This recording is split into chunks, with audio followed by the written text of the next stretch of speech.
E seja bem-vindo ao Joe Futebol, o canal onde três adolescentes ditam, informam e opinam sobre o futebol mundial, mas principalmente o futebol brasileiro. E no vídeo de hoje, vamos voltar no tempo 10 anos e ir time a time, olhando o melhor adolescente do seu clube na época e ver onde pararam hoje em dia em 2020. Só para esclarecer, a gente diz adolescente só jogadores que têm no máximo 20 anos em 2010. Não importa se estavam jogando como titular ou não.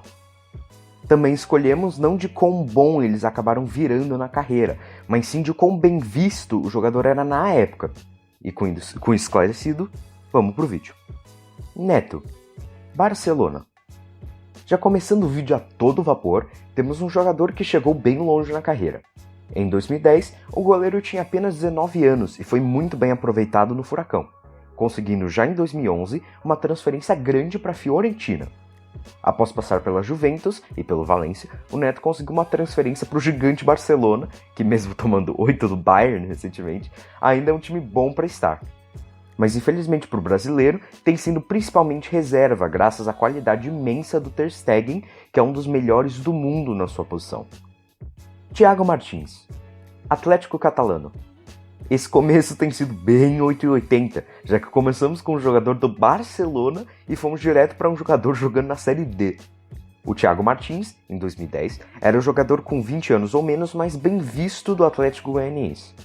Infelizmente, sua carreira não decolou como esperado, acabando indo para clubes menores, como o Muricy FC e o Goiânia Sport Clube, até em 2012 ir para o Catalano, onde continua até hoje, e é o primeiro de muitos flops da lista.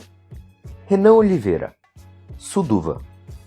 O Renan era um jogador tratado como craque pela torcida, que poderia salvar as performances medianas do Galo em 2010, mas o Luxemburgo rapidamente não o deixou muito confortável, dizendo: "Eu quero que ele entenda que ele tem potencial e tem que correr atrás." Talvez por causa disso, o meia acabou sendo emprestado muitas vezes pelo Atlético e nunca conseguiu sequência, até ser liberado pelo América Mineiro em 2017. Em 2020, está no campeão atual da Liga da Lituânia, onde tem jogado relativamente bem na Europa. Roberto, Chapecoense. Para o Bahia, pensamos muito se seria o Roberto ou o Bebeto, que eram dois laterais com potencial de cada lado, mas escolhemos o Roberto. O que realmente chamou nossa atenção foi sua estreia, que mesmo sendo um defensor, ele com apenas 18 anos marcou 2 gols no ABC pela Série B. Teve muita dificuldade de se manter no Bahia, por isso passou por vários clubes. Ele chegou na Chape após recuperar um pouco sua forma, mas foi suplente por muito tempo, inclusive sendo emprestado, mas recebeu uma boa sequência em 2019. Caio Canedo, Al Ain. Após boas performances pelo Volta Redonda no Carioca, chamou a atenção do Botafogo, que contratou o centroavante quando ele tinha apenas 18 anos para jogar um pouquinho na base, mas ele se destacou e foi promovido bem rápido. Ele ficou por 2 anos no Fogão, mas não teve espaço, o que forçou o jogador a sair por empréstimo. Após uma passagem parecida pelo Internacional, o Caio foi parar no Emirados Árabes e hoje em dia está no Al Ain, onde está relativamente bem nessa temporada, com 7 participações em 16 jogos. Pablo, Bordeaux. Após alguns jogadores que tiveram dificuldade em preencher seu potencial, chegamos no Pablo, que tem melhorado muito desde sua passagem no Ceará. Inclusive passando por times bons, como o Grêmio, Corinthians e finalmente o Bordeaux na França, onde tem jogado bem, com 2,7 desarmes e interceptações por jogo e 5,2 cortes por jogo, sendo importantíssimo para o sistema defensivo do clube. Mesmo o Vozão não sendo onde ele brilhou, conseguiu cumprir seu potencial, principalmente no Corinthians e na França. De Federico, Agropecuário. O meio-atacante argentino era uma promessa gigante em 2010, jogando junto do Ronaldo Fenômeno inclusive, sendo extremamente elogiado pelo Mano Menezes, técnico do Timão na época. Desde então, o argentino passou por muitos empréstimos e transferências a custo zero. Ele passou pela Grécia, Arábia e até passou uns tempinhos sem clube. Hoje ele está no Agropecuário, um clube da 2ª divisão argentina, definitivamente bem abaixo do que era esperado do meia lá em 2010. Geraldo, El Ahly. Em 2010, o Coritiba estava numa situação muito pior que agora, após serem rebaixados um ano antes. Mesmo assim, o ponta angolano marcou um gol em um jogo importantíssimo contra o Atlético Paranaense que garantiu o título estadual para o Coxa, e esse gol ainda o ajudou a ser convocado para a seleção principal da Angola.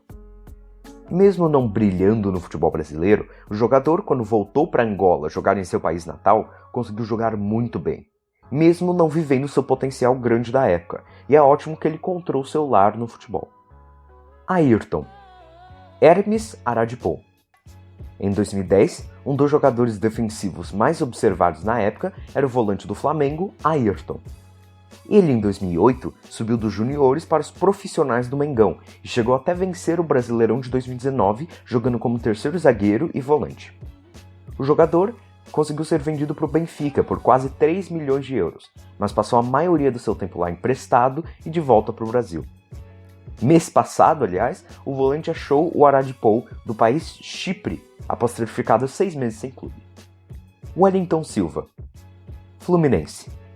Voltando a 2010, precisamos lembrar dos tempos de glória do Fluminense, que inclusive ganharam o Brasileirão naquele ano.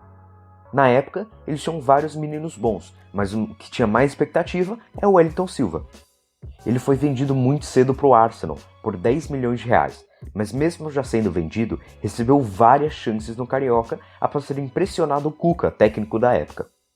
Não teve espaço na Inglaterra e acabou de volta para o tricolor carioca em 2016, e desde então tem se mantido regularmente bem no Brasileirão e uma peça importante do time do Odair. Bismarck. Campinense. Como o Fortaleza recentemente chegou na Série A, é muito difícil falar do time de 2010, que estava numa situação muito pior. Naquela época, o Leão do Pici estava na Série C, e seu melhor jovem na época era o meio-atacante Bismarck. Ele acabou jogando quase nada no Fortaleza, sendo muito emprestado no seu tempo lá, até ser liberado para o Paraná em 2013.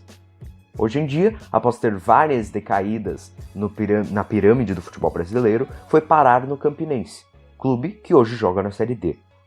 Rafael Tolói. Atalanta. Mesmo participando de vários vídeos nossos, escolher o Tolói para o Goiás não foi fácil, e ficamos muito indecisos entre o Douglas, que hoje está no Besiktas, e o próprio Tolói. Acabamos decidindo no zagueiro pelo seu valor de mercado superior na época. Hoje, um jogador fundamental do poderoso Atalanta, o brasileiro teve destaque gigante no Goiás, São Paulo e até quando estava emprestado para Roma jogou bem. E desde 2015, que foi quando chegou no Latea, tem brilhado no sistema de 3 zagueiros do Gasperini. Mário Fernandes. CSKA. Na época, era uma baita joia para a lateral brasileira. E, ironicamente, o jogador que era ditado como futuro lateral da seleção acabou se naturalizando russo.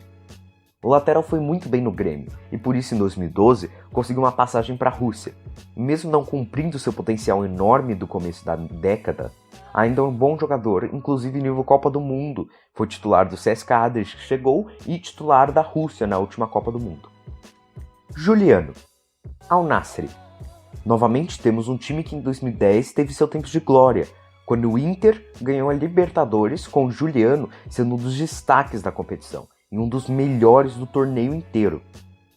Se fosse um vídeo de 2011, a gente teria escolhido o Oscar, mas um ano antes, o menino que estava bombando pelo Internacional era o Juliano.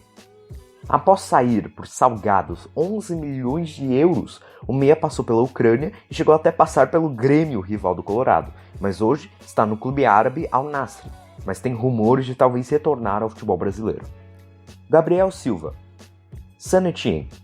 Chegamos no Palmeiras, mas tem até uma coincidência engraçada aqui, já que na época o lateral tinha 18 anos. Hoje em dia, tem um atacante também chamado Gabriel Silva, na base do Palmeiras, com também 18 anos. Mas não se confunda, falamos agora do lateral de 2010. O lateral foi vendido em 2012 para o Granada, e por jogar bem, foi para a Itália pela Udinese, mas passou a maioria de seu tempo lá emprestado. Desde 2017, ele é jogador do Saint Etienne, mas infelizmente não conseguiu se firmar como titular na França, e passa a maioria de seu tempo sentado no banco. Bruno Pérez. Roma. Assim como alguns clubes dessa lista, em 2010 o Bragantino estava na Série B e ainda não tinha o dinheiro da Red Bull, e por isso não tinha um adolescente formado no clube realmente com potencial grande, então roubamos um pouquinho nesse daqui. O Bruno Peres ficou apenas alguns meses emprestado para o clube, mas escolhemos ele porque foi titular absoluto em seu tempo lá em 2010. Depois de ser vendido para o Santos, ele conseguiu uma boa fase e foi vendido para a Europa. E passou pelo Torino e hoje está na Roma, onde após alguns anos emprestado, finalmente tem sido titular no clube italiano. Neymar, PSG. Todos conhecem ele, né? O finalista da Champions League na escrita do script e titular absoluto do Santos 10 anos atrás. O menino Neymar já estava jogando muita, mas muita bola no Santos, mesmo com sua idade baixa na época. Ele, ao invés de sair rápido, decidiu se manter no Brasil até 2014 e nesse tempo conquistou muito, incluindo a Libertadores, onde foi protagonista, e a Recopa também. Após uma passagem de muito sucesso no Barcelona, o Neymar hoje joga no PSG, sendo o jogador mais caro do mundo e é um dos candidatos a ser o melhor jogador do mundo nessa temporada. Lucas Moura, Tottenham. Chegamos com sucesso logo em seguida. O Lucas, na época Marcelinho, jogou a Copinha de 2010 com apenas 16 anos, mas foi escolhido como melhor jogador e chamado para o time principal. Naquele mesmo ano, o Lucas estreou e com a chegada do técnico Sérgio Baresi, conseguiu impressionar e conquistar a titularidade. Após ser destaque no título da Sul-Americana, o Lucas foi vendido para o PSG, onde foi reserva por muitos anos, mas hoje em dia o brasileiro joga pelo Tottenham, lá na Inglaterra. Juninho Potiguar, Caxias. O Sport na época não tinha muitos adolescentes que estavam impressionando muito, também o fato de estarem relativamente medianos na Série B daquele ano. Acabou dificultando nossa vida, mas escolhemos o centroavante Juninho. Infelizmente, realmente não seguiu bem na carreira, descendo muito nas divisões do Campeonato Brasileiro. Hoje em dia, ele se estabeleceu no Caxias, mas não sabemos de sua forma, infelizmente, porque não temos estatísticas de times abaixo da Série B. Felipe Coutinho, Bayern de Munique. Para finalizar o vídeo, temos outro jogador que realmente teve sucesso grande na carreira, só que dessa vez pelo Vasco. O estranho é que, nessa época, ele já estava vendido para a Europa, assim como o Wellington Silva. Quando Meia completou 18 anos, ele completou sua transferência para a Inter de Milão, onde infelizmente não conseguiu jogar bem. Mas quando chegou no Liverpool em 2013, ele jogou muita bola, sendo um dos principais jogadores da Inglaterra, até ser vendido por gigantes 135 milhões de euros para o Barcelona. Infelizmente não conseguiu jogar bem por ter sido utilizado na posição errada, então ele decidiu ser emprestado. E hoje joga pelo gigante alemão, o Bayern de Munique, e provavelmente vai voltar para o Barcelona na temporada que vem. E esse foi o vídeo, espero que tenham gostado. E você que assistiu o vídeo inteiro, você concorda com as nossas escolhas do jogador que era mais bem visto na época ou você colocaria outro jogador? Diz aí nos comentários. Se você gostou, deixe seu like. Se não gostou, deixe seu dislike e explique seu motivo nos comentários. Como somos um canal iniciante, qualquer comentário, feedback ou crítica é sempre bom, seja positivo ou negativo. Se gostou mesmo, assista outro vídeo aí que está na tua tela. Muito obrigado por assistir e até o próximo vídeo.